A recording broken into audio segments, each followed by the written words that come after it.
Welcome to Property Quorum.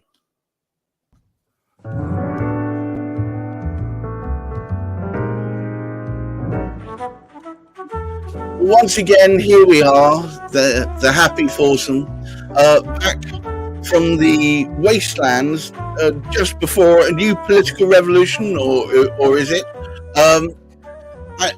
May I reintroduce you to, of course, Hamish McLay of Search and Convey, Juliet Baboolal of gunnercooke, and Gilsenan. Now, we usually have special guests, and today is no exception. May I introduce you to Linda Ugo of Olo Chambers and Sarah Drakard. Now, Sarah does have her son with her, but apparently her son gives her valuable mortgage-related advice from time to time, so that would be brilliant work as well. Today's topic, as usual, is going to be one that hopefully will get people talking and occasionally rattle some cages. We are talking about useful home buying hurdles that we're going to, well, not useful hurdles, home buying hurdles, tips for a smooth property purchase. So, Hamish, why are we talking about this today? Well, I think I made it when I was writing an article. I'd been carrying out a little bit of research and I looked at what has actually been going on over time. And one of the things that hit me about the scenarios that we've just been through over the last, it's not just over the last 14 years. Unfortunately, various governments have contributed to the state that we're actually in. But if anybody's familiar with horse trials, this is one of the things I wrote about, that what would tend to happen, you would actually get rid of the weak, a bit unfair. Basically, it was a competitive nature, and basically they'd all go around and eventually they get to the top 16 or whatever. At that point in time, they would raise the hurdles, so it was more difficult to get over them. And this appears to me what's actually going on with so many of these activists, if it's good name, who want to get involved with what's going on in the property sector, the property scene. We have various governments coming in. We have various different departments coming in. There's so many people saying what they consider to be great ideas. And whilst it might be a great idea, it just raises the hurdles that much higher. Well, there's the trouble with these great ideas. They seem fine when they're on the back of an envelope in a pub, but it's when you try and implement them in real life that you realise how much of a mess they make of everything. Well, sadly, they don't look at the messes they're likely to create. I mean, there's nothing we can do about it because they're law now, when things like the Building Safety Act. And whilst, we've increased safety dramatically, or have we? But ultimately, what that's actually caused is so much difficulty trying to wade through it. People are now trapped in their homes because they can't do anything about them because of the consequences of those hurdles being one hurdle's been lowered, but the wrong ones have been raised. And this is a difficulty, and this is where the likes of our legal experts come in, because they know ways around it. They become very experienced by working with it. And it's the experienced legal profession that can actually at least get us around the law. But there are other ways. And I think we've got a team here that can actually sort of give some good ideas and some good tips on how we can get over those raised hurdles. Well, then, with no further ado, I'm going to go to the feet of our esteemed legal expert, Juliet. So, come on, give us your take on this, please. It's a difficult one where, hindsight is a great thing, where you've made loads of mistakes. It's costed you a lot and you think, well, I should have done this and I should have done that. I think one of the biggest things that we've got now is the internet, and we've got Google and people doing searches in terms of property purchases, etc. And my sort of warning is all of the information isn't up to date. All of the information isn't correct. So you've got to vet your source of information so that you're armed with the correct up-to-date information. That is imperative in terms of the property purchase process. One of the things that we have been drumming on about is choosing the right professionals, and of course choosing the right solicitor. Get referrals, look at their reviews, go on the Law Society's websites, look at the property that you're purchasing and ultimately decide what is it that you want to do. If you're buying a piece of land, I had someone the other day buying a piece of land, wants to build a development on it, but doesn't want to do utility searches because they're trying to save costs. I'm sort of saying, you start putting a structure on there, and National Gas comes and says, here's an injunction, get that down because you're building over a gas line. That's the last thing you want. So, the other thing is, don't pinch on costs, because you do get what you pay for. And these things do come back to bite you. Things like completion certificates, finding the right providers. I've got someone who's doing a basement development, and they've got an excavation specialist involved. Do your research, ensure that they've got the right PI cover, they've got the right expertise. And that's often what tends to bite us when we try to take those shortcuts. And my urge to people is, look, speak to people, speak to everyone. I say to clients, annoy me, ask me as much questions as possible, because for me as the professional, I need to explain it to you in a way that you understand, and I'll explain it to you in as many ways as possible. But ultimately, this is a great investment, and you stand a lot to lose if you don't understand what you're getting yourself into.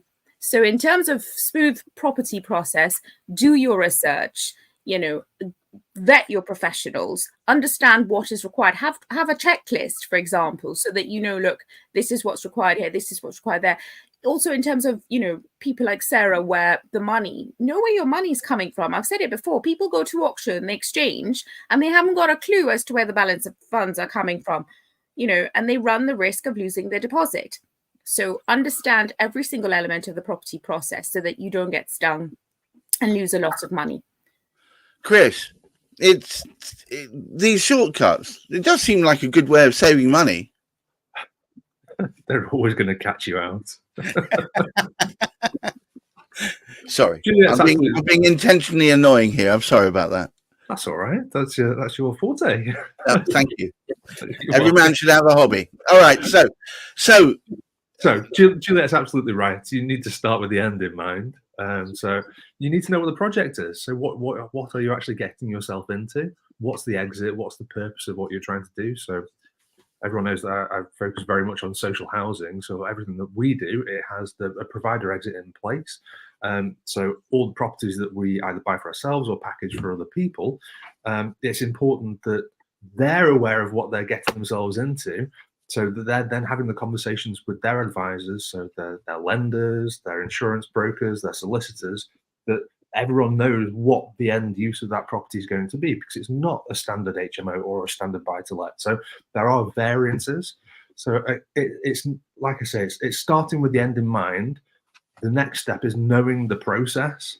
Lots of investors that come to us, they may not know what's the next thing in the process, what's meant to happen next. And that causes delays, that causes all sorts of challenges for us and for them ultimately. A good example is we endeavour to try and get contractors aligned, so start dates for contractors aligned with when properties come out of legals, because as soon as the property completes, the lender has actually given that investor money on account which that investor is then paying interest from the date of completion. Yikes. So it's complete dead money if we don't get the contractors in and out of that project and it turned around and rented as quickly as possible. So delays at that point, or lack of communication further up the chain, is an absolute nightmare, because if you then have a delay of 2, 4, 6 weeks while you're trying to coordinate getting contractors on site because someone hasn't told me upstream that an exchange date is due or a completion date is due, it's like, well, how am I going to program everything for the investor? So yeah, it's knowing the process, clear channels of communication, and Juliet's again absolutely right. It's build the right team, which is really complicated. So you need to be talking with other people who have gone through the mill, who have, I guess, burnt bridges and dealt with some really horrible people in the past, and figured out actually you don't want them in your team. You need to be going and speaking with these people. You haven't dealt with horrible people in the past, Chris. You look too fresh-faced and fancy-free. I think the lack of children is keeping me slightly fresh-faced, but the stress of running multiple projects is certainly turning me very grey. Oh, gosh. Linda, may I welcome you formally to Property Quorum, and may I say it's lovely to have another female legal eagle here. If you'd unmute yourself, lovely. Thank you for joining us. Now, look here. we've often jokingly taken legal people to task here. It's obviously the legal people that are holding everything up, right? Yeah, paramount. Yes, we are mainly the main focus of any transaction that is not in the UK and internationally speaking as well. Okay, so what's your thoughts on this? Is like Juliet pointed out, it's paramount to do your research before even commencing anything. Is paramount, definitely. And the fact that you have to do more research in the aspect, that's very, very important. So you don't make any mistake and then move back instead of moving forward. All right.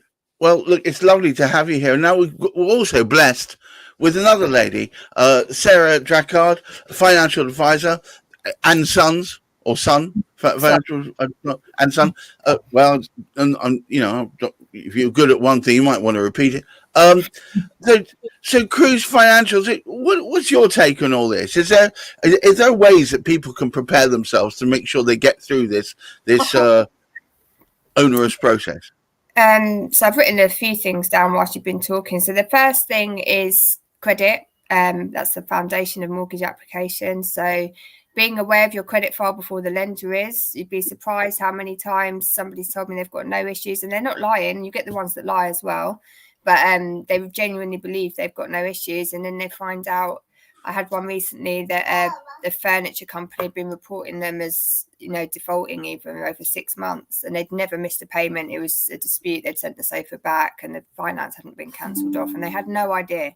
So knowing about those things before the lender does, so you can resolve them. It takes several months to resolve those issues as well. Really important to get ahead of that before you know, in the house buying process and potentially going to lose your dream house. Also, on the flip side with credit, you'd be surprised how many people submit their mortgage application and then go and buy a car on finance or do something else. You know, I've had people add 20 or 30,000 pounds to their credit in the middle of a mortgage application and they think once the dip's done, they don't need to mention it again. They do generally, lenders do a final credit check before they release money, so they more than likely will know. So what are you saying? Are you saying, for goodness sake, don't go and buy that Lamborghini Gallardo if you've just on credit? Yeah. If you're trying to buy your dream house, because it might screw the whole thing up. Yeah, exactly. And it happens all the time. Or people miss a payment because they're probably so stressed about everything that's going on. They've had perfect credit history and then they forget to pay a bill right in the run up to a mortgage. Okay, but if that happens, can they correct it by getting it sorted, marking it as satisfied and getting it cleared off? Or are you saying that can slow everything right now? Within the last 12 months or a recent credit application can really affect things and isn't necessarily fixable. There's always another option. It just might be that we have to change lender. But yeah, missed payments within the last 12 months is pretty bad. So that kind of switches it into an adverse situation. Right. So best to try not to do that. Then the other thing is unexpected changes. So things like changing jobs mid-application. I had a right to buy application that went on for absolutely ages recently. And then we were right at the final hurdle, just getting there. And then she just suddenly mentioned that she'd moved jobs. And it completely threw it out and it declined. So yeah, keeping things stable and making sure that you don't have big lifestyle changes as well. Other things to keep things stable, I've noticed, especially at the moment, that clients are really chasing small rate changes. Obviously, if it's a big rate change and it's going to save you $2 or $3 grand, I wouldn't ever begrudge anybody that. But if it's going to save you £40 over 2 years or 5 years, it's just not. You really need to get a check up from the neck up if you're going to make a big fundamental change based on 40 quid saving. That's ridiculous. And I'm doing mortgage offers, you know, days before you want to exchange and you really want to exchange just to get a 0.1 or a 0.05% in saving on a rate, or wanting to start a whole new mortgage application with a different lender, new credit search. So many variables, it's just not worth it. So I'd say if you're not going to save more than sort of £500, I know like it's easy to say because £500 is a lot of money to some people. Well, of course, £500 is a lot of money. Yeah. Significant amounts of money. If it's in the low hundreds, it's not worth upsetting the status quo. Just go with, especially if you're near to offer or you've got an offer, valuations done, all of that. swapping around, because you've seen that Martin Lewis has said that there's a rate that's a tiny bit cheaper than yours. It's just not worth it, because lenders have very different positions. Last couple of things that I'd say really help keeping things moving. Keep the agent and the seller happy. If you're a purchaser, let them see some activity. So getting your mortgage application in and getting a valuation booked really lets the seller and an agent know that you're serious and that you're really getting things moving.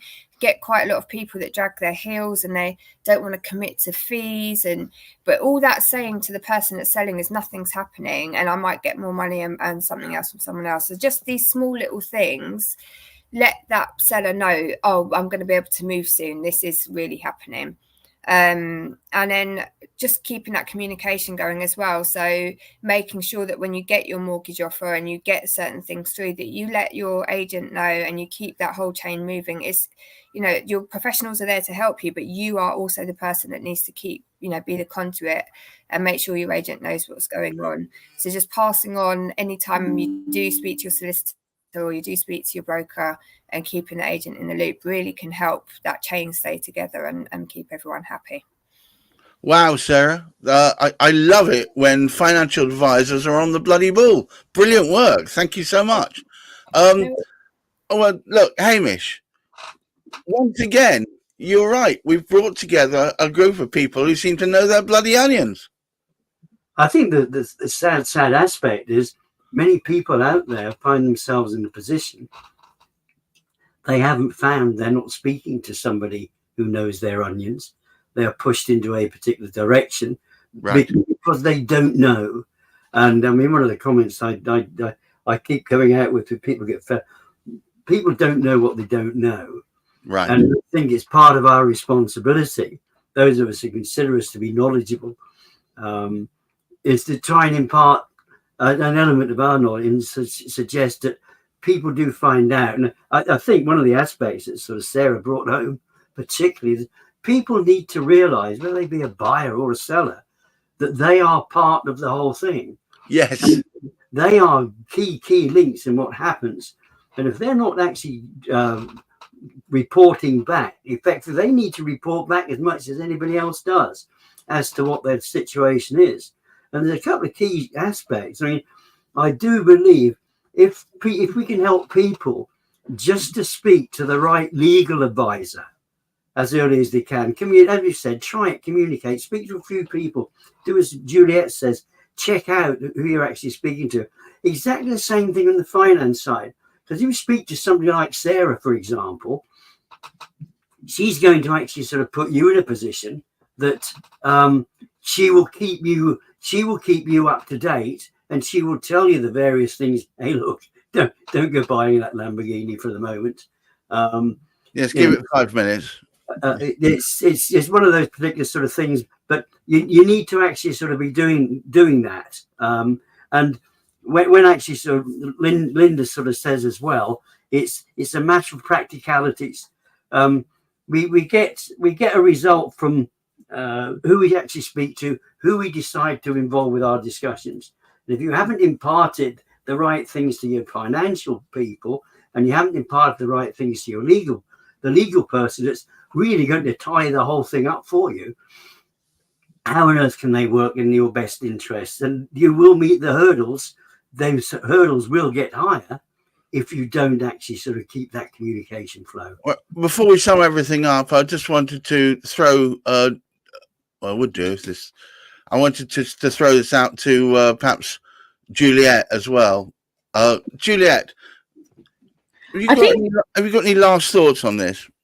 Yeah, I think given what all of our experts have said, choosing the right people is priceless. It is absolutely priceless. Don't go, rationing and bartering costs and prices, etc. You can save yourself a lot of hassles, money in the long run if you choose the right professionals. And that is, it is the biggest time saver, or it's the biggest element in terms of getting this process right. There's so many parts to the process. Your team, professionals, absolutely. It's all moving parts of a body. I can be the best lawyer that there is. We get to exchange. You haven't got the money. I'm sorry, but we're not going anywhere. So the reality is, it's, you know, it's all part of the process. You need to know who plays what role and choose the right players in your transaction. Let me just quickly pass it over to Linda. Would you agree with that? I 100% agree, because in our industry, is practicality more important rather than, you have to have the knowledge and the capability of pushing forward any time, any stage. You need to know what you're doing, so the process and the transaction is faster and is more practical and get to the point. And you have to do your research and be more intellectually, not be more practical, even also intellectually, in any aspect of law you're conducting and in any transaction you're doing. You have to make sure you don't have any hurdle in between it, mainly speaking. Fantastic. Sarah, you got any last bon mot for us? You've already dropped a bunch of truth bombs. Is there anything else we should be talking about? Think of one more really important one as you were talking. You Oh God, here I'm strapping in already. Go on. Is to tell the truth. So that little thing. And your broker the We've truth. got to be careful. We've got two legal eagles here, and I promise to always tell the truth. Yes, go on. Indeed. Now, I had one recently who told me he had a little bit of debt that he could pay off if he needed to, and he had £30,000 of unsecured debt across 16 different pieces of credit. And you can tell when it's the credit file takes weeks and weeks to come through, but it was preventing the other party that he lived with from doing anything. So you can't hide it; it will come out. There's no point. But that delayed by weeks and weeks, and then they lost their house because of all that messing around. So really important to just, you can't hide where your deposit came from, all of this stuff. Just tell the truth, and there might be a solution. It might actually be fine, and you're creating a problem that doesn't exist. Chris, just before we finish up, tell us something that we can do easily that doesn't involve lying or anything else.